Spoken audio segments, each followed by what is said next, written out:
is something that I came to when I was really young, and it carried me through my career, which was that nobody will come to me, I must go to them. Hello everybody and welcome back to MentorZ. Today we have on Jason Feifer. Jason is the editor-in-chief of the Entrepreneur magazine and host of the Pessimists Archive and the Problem Solvers podcast. In this episode, we discuss how Jason worked himself up from a small local newspaper to the editor-in-chief of one of the largest magazines in the US, how to embrace change, walk into ambiguity, and create a solutions tree, and how to always learn on the job. I really admire Jason's tenacity and how easily he's been able to ebb and flow with the demands of his pursuits in order to strive for greater. I hope you enjoyed this episode as much as I did. Hello everybody, and welcome back to the MentorZ podcast. Today we have on Jason Feifer. Jason, thank you so much for being on. Yeah, thanks for having me. So I really wanted to start and get into the nitty-gritty. One of my favorite questions to ask anyone is, what's your origin story? What brought you to where you are today? Yeah, well, I'll try to compress it. My origin story, it has twists and turns, but the basics of it is that I in college, I knew I wanted to write. I didn't know what I wanted to write about, and I didn't know how to make a living off of it. I tried a whole bunch of things and found that journalism was the thing that I was good at. Mm-hmm. I was able to go out and talk to people and tell their stories, and I really enjoyed that. I discovered that being a reporter is like having like a free pass to the world. People just let you into their lives in this amazing way. So I got a job at a community newspaper. That was the only thing I had access to. I didn't have any connections. I hadn't done any cool internships. I worked at this tiny little paper, and then worked there for about a year, quit because I realized that I wanted to work at far bigger publications doing work that felt more interesting to me, and that wasn't going to happen at this little community newspaper. An observation that I had that I realized is something that I came to when I was really young, and it carried me through my career, which was that nobody will come to me, I must go to them. So at this tiny little paper, if I wanted to work for the New York Times was never, ever, ever, ever going to reach out to me and be like, hey, I really like that story you did about the community board meeting, like come work for the New York Times. This is not going to happen. So I had to go to them. So I quit. I sat in my bedroom for 9 months in this tiny little town, cheap rent next to a graveyard, and I freelanced. I just pitched into the darkness. I didn't have any contacts. I would just track down editors and send them stories. And after a while, I started to get some hits: Washington Post, Boston Globe, Associated Press, and then I repeated that a number of times. I got another newspaper job because I was lonely and I needed the money, but I kept freelancing. I quit that job. I got to Boston Magazine. From Boston Magazine, I went to Men's Health, Fast Company, Maxim, and then Entrepreneur, and I've freelanced a ton along the way. Every job that I've ever worked, I've had a couple side hustles, usually writing for other magazines, New York Magazine, Slate, so on. But some other things as well, more recently podcasting and speaking. And I'm always just trying to do two things at once, really. I'm trying to do the job that I was hired for in the best way that I can, while at the same time being really mindful of what other opportunities are around me and ways to get faster towards the things that I find most exciting. Because I don't think that just working the job that you have is really ever going to get you there. I think that you need to go the extra step. Yeah. So is that what drew you to Entrepreneur magazine so specifically? You know, is that drive for opportunity, that outlook, and that reach? No, yes and no. I mean, the real thing that drew me to Entrepreneur was that I was looking for a job that was Michael Dubin, who's the founder of Dollar Shave Club, used this phrase in a story that we wrote about him. He said molten environments. He really likes molten environments, which is, an environment that's not hardened, that you can come in and really shape yourself. And I had come to be seeking that myself. I worked a couple of these jobs, Men's Health, Fast Company, which were really carry the ball jobs. My job was to come in and pick up the ball from my predecessor and carry it, like the magazine felt like it knew what it was doing. It knew exactly what it wanted from its people. Carry the ball.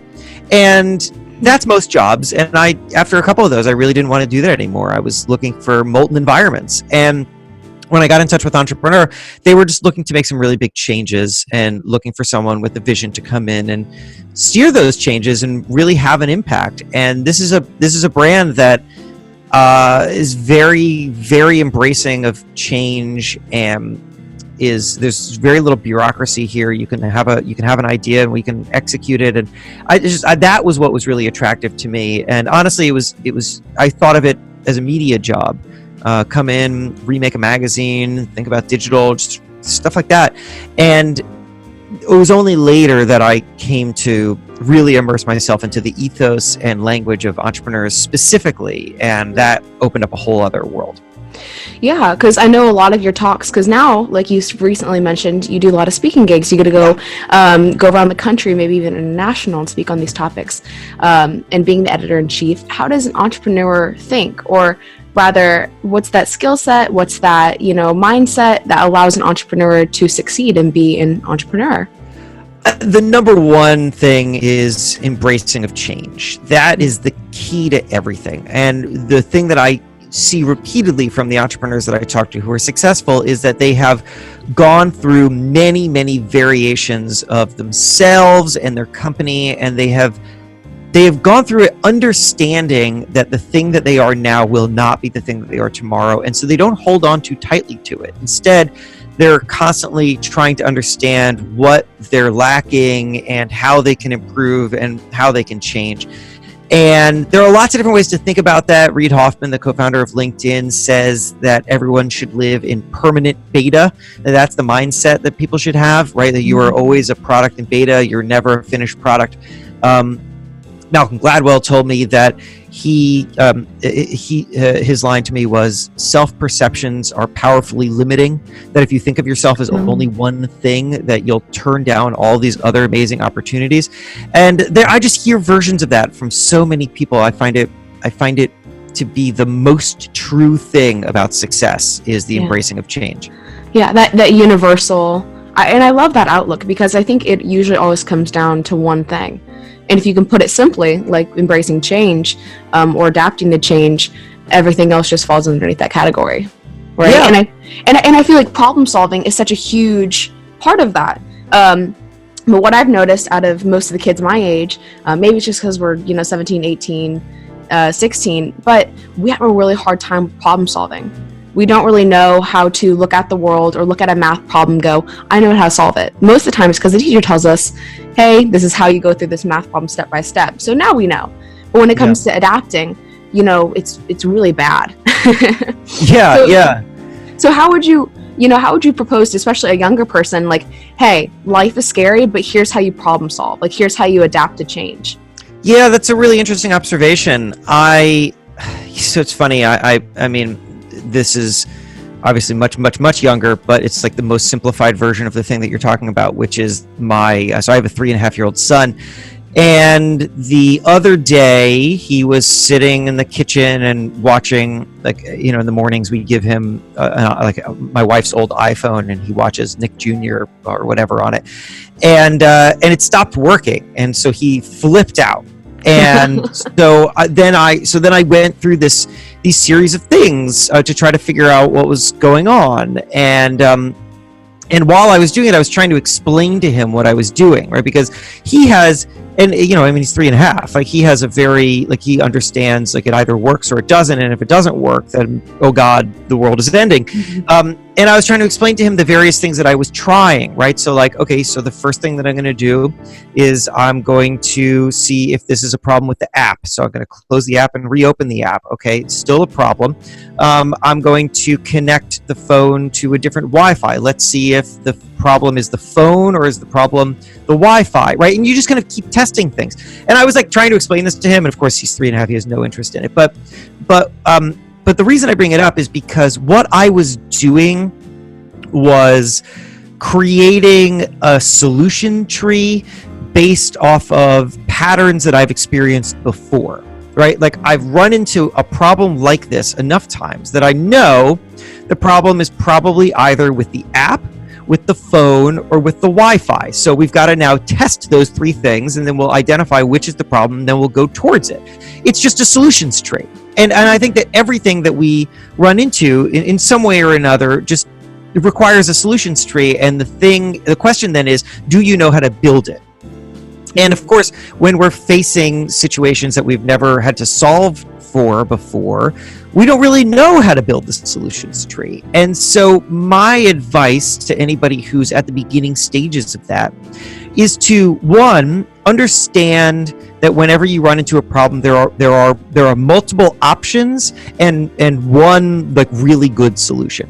And so what you shouldn't do, you shouldn't try one option, see that it doesn't work, and get frustrated and assume that's all the options, right? Instead, just go in with the mindset that even if you can't identify what the options are, there are lots of options. So your next step should be either going back through your own experience and thinking through other observations you've had. Can you pattern match? Can you identify things that worked in the past and the ways that you solved those problems, and then import those into what you're doing right now? And if you cannot, or even if you can, go talk to other people. Say, how did you solve this problem? Right now at Entrepreneur, we're rethinking some things on our digital side, and I'm leading that effort. I don't really have the solutions. So the very first thing that I did was call up every smart person I know in digital. I have a whole bunch of friends who are running websites and people I've interviewed in the past, and I ran around town and I sat down and I talked to them. And that information really helped me start thinking through the solutions for here. I would not have gotten there on my own. So don't be afraid to talk to other people, because those people have solutions that can be really useful to you. Yeah. And, just looking back at your journey, you saying, you had no one and you had no network, and now I feel like you're heavily connected. I think it's just a phenomenal change. Especially on the people you've gotten the opportunity to meet, that some people never will, and we only get to listen to them or read their books. You've talked to amazing entrepreneurs. What is by far one of the most impactful things one of them has said to you that has really changed the foundation of you or your work or of your lifestyle? I mean, the ones that stick to mind the most are the ones that all fall into that category of change that I was talking about earlier, right? I mean, I love that Reid Hoffman quote and the Malcolm Gladwell thing. Another one that really jumps out to me is when I was talking to Richard Branson and asked him how he had approached building the company that he did, which was so multifaceted and reaches into all of these industries. And he said that he really has always encouraged his employees to go beyond the bounds of what they know. Whereas a company, some company that does a thing, Coca-Cola. I mean, he wasn't picking on Coca-Cola, but I will. So, like Coca-Cola, you hire someone and their job is to make Coca-Cola, or to market the snacks that Coca-Cola owns, whatever. They're really, really sticking to their peas and carrots, so to speak. And Branson, what he had always encouraged his people to do was to go beyond that, to start exploring opportunities that they didn't really know anything about, and to bring it to him and show him that it's an opportunity that they should both go into that they didn't really understand. And that freedom and that encouragement of sending people out into the unknown is what ultimately led to a lot of these new business opportunities. And I just love that. I love that pushing into the unknown. I would say that the thing that in my most recent version of myself, my sort of entrepreneur, editor-in-chief phase of my career, the piece of advice that has been most useful to me did not come from Richard Branson or Malcolm Gladwell or Reid Hoffman. It actually came from my wife. And that was because when I started out in this job, people would interview me and want to treat me as a thought leader. And I was really not used to that because my background is in journalism. And in journalism, you're really trained to not be the story. You're supposed to tell other people's stories and not be the story. And so I had internalized that. And then people would interview me as editor-in-chief of Entrepreneur Magazine. They would introduce me as a thought leader, and they would want me to speak not about the people that I had covered, but just advice about the world, and I just was unprepared for it. I didn't know how to do it, and it made me uncomfortable. And I would always try to caveat, well, I don't think of myself as a thought leader. I think of myself as a journalist. I tell stories, and it was like terrible, right? It was like not at all what they wanted to hear, and it felt like falling down the stairs. And so I was telling my wife this after a while, and she said, and this was the great advice. She said, if they want you to be a thought leader, then be a thought leader. Just do it. Like, do it. It's what they want. It's what they want. So do it. Like, don't stop saying that you're not it. Just like be it. And it made me realize that the only difference between someone who is a thought leader and someone who is not a thought leader is that the thought leader is willing to say, I'm a thought leader. Like, that's it. It's literally the only difference. I mean, who's like thought leader is like some special knowledgeable person? No, there's a lot of special knowledgeable people. But some people have internalized that they can stand on a stage and give wisdom to people, and some people have not done that. And I thought, okay, I'm going to make that a project. I'm going to get comfortable with it. I'm going to start spending a lot of time thinking about how entrepreneurs talk and what they respond to and what my message would be, and how can I draw details from my own life and my reporting and find some themes that I'm really passionate about. And the result of that is really what you hear right now, me talking a lot about change, and also just me presenting like this in this kind of confident way where I know what I'm talking about. I mean, who the hell am I? I'm just a guy that got a job, but I have approached it in a way in which I'm serving what I think is really a marketplace need, which is for me to be a thought leader. And so I am. Well, I mean, I might put you on the spot one more time Sure. for doing such a thing.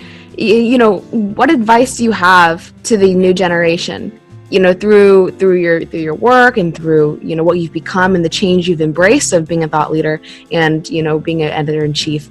What do you say to the younger kids out there that really want to make something happen, or they don't want to do anything at all? Well, if they don't want to do anything at all, I can't help them. Very true. Very true. I don't know what you will do. My advice to you is to rethink. But for the young generation, I mean, I am an enormous believer in skill set building over everything else.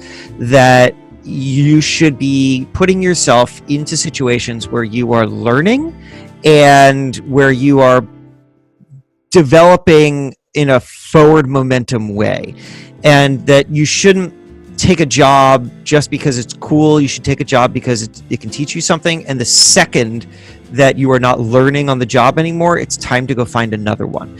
And always be learning, be a continuous learner. I think that the reason that I am where I am right now is because at every job I focused not on really what the subject matter of the place was, right? Like my first magazine job was at Men's Health. I didn't care about Men's Health, but I was interested in learning how to edit for a national magazine.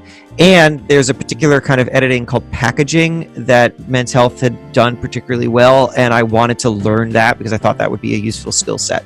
But then I was always really mindful of the things that I didn't know. I didn't know long form editing. I had to learn that. I didn't know I didn't really know long form writing for that matter, because I hadn't really done a lot of features. I didn't know celebrity writing, so I didn't really know how to step in front of someone who's big and famous and important and like talk to them. And I wanted to learn how to do all those things. So strategically over time, I would take jobs, or I put myself in situations where I could learn those things. I was filling out skill sets. I didn't care where I got it. I needed to learn the skill set. And I think that is really valuable. Also, equally valuable was me being aware of what I didn't know, situational awareness. So while you're out there skill set building, do not be blind to the thing that you don't know, and don't be embarrassed about the thing that you don't know. Go out and learn it. And this will make you, the word is versatile. The word is versatile. This will make you versatile, and that will benefit your career more than anything else you can do. Oh my gosh. I couldn't agree more, to say the least. Seriously, I hope every person listening to this really takes it to heart, because a lot of times everyone thinks you have to be an expert in the field, right? But I don't think that's necessarily true anymore. I think that, the more well-rounded and the versatile you are, the better. Something like a linchpin, I think it's called. Yeah, I mean, expertise is good, but you can build that expertise. Don't nobody was born an expert. So don't expect that you have to be one to get into something. Instead, get into it and then become the expert. Oh, definitely. And a lot of people think that there's that barrier to entry, but it just doesn't exist. Like, you have to, I guess you say, like, you have to force yourself in. Even if it does exist, I feel like a lot of people hold themselves back and they believe that it's right here when in reality it's like way over here. Yeah. I mean, like, there are going to be barriers. There are always going to be barriers, and you will have to figure out your way around or through them.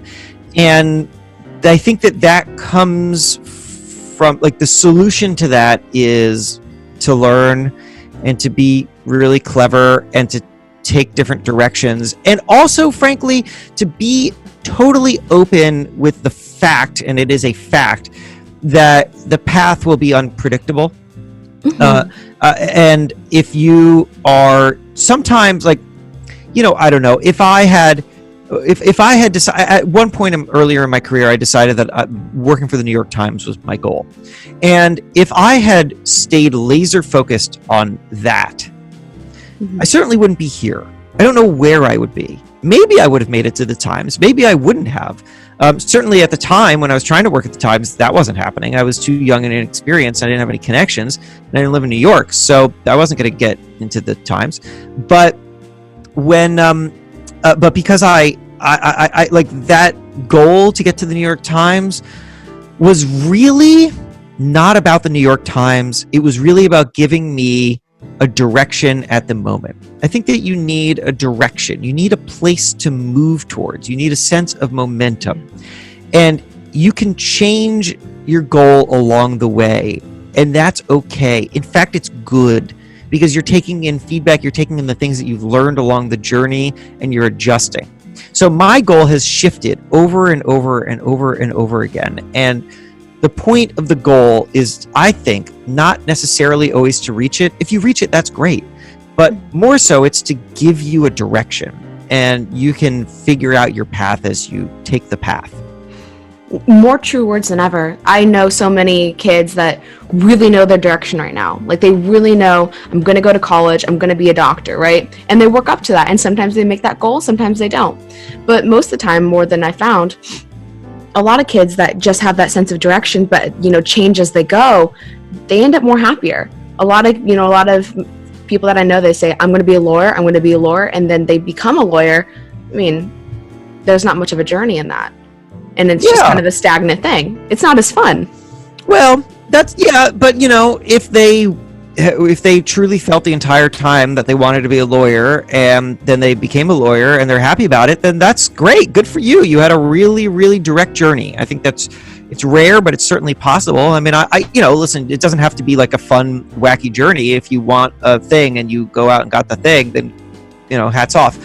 But for most people, I think the journey will be winding, and you might say that you wanted to be a lawyer, but then you start studying to be a lawyer and you discover that you hate it. And I think that some people trap themselves into saying, well, I said this for so long and now here I am, and I guess I got to go through with it and resign myself to being a lawyer. And that's like a recipe for sadness. I've seen that too many times. So listen to yourself and explore and be okay. I mean, there's like you're familiar with the sunk cost theory. It's an economic theory, and the idea is that we have a habit of sticking with something based on what we've already invested in it. This is how people get into scams. So, like, somebody's getting scammed out of, they pay $1,000, and then the person's like, but if you give me another $1,000, then you'll get all the money. And they're like, okay, well, I already put that $1,000 in it, right? And the similar thing with, like, well, I've already spent all this time thinking about being a lawyer, I guess I should keep doing it. But sunk cost, like, you have to think about what you've invested as a sunk cost. It's gone. It's not with you. You should make the determination based on how you're feeling and what the reality is today. today. So in other words, if you've gone years saying you want to be a lawyer and then suddenly you decide you don't want to be a lawyer, don't weigh all the years that were in the past where you said I wanted to be a lawyer. Those are sunk costs. They are gone. You spent that time and energy. It is sunk. It is gone. Instead, don't be attached to that stuff that's sunk. Think about where you are right now, standing on dry land. Where do you want to go now? I've never heard of that. I've never heard of sunk costs before. That's seriously, I'm going to look into that, dive into that more. But Jason, I know we're running out of time. Thank you so much for being on. It was wonderful talking to you. It was wonderful listening to your insights. And I hope you have a great rest of your day. Well, thanks. You too. I appreciate you having me.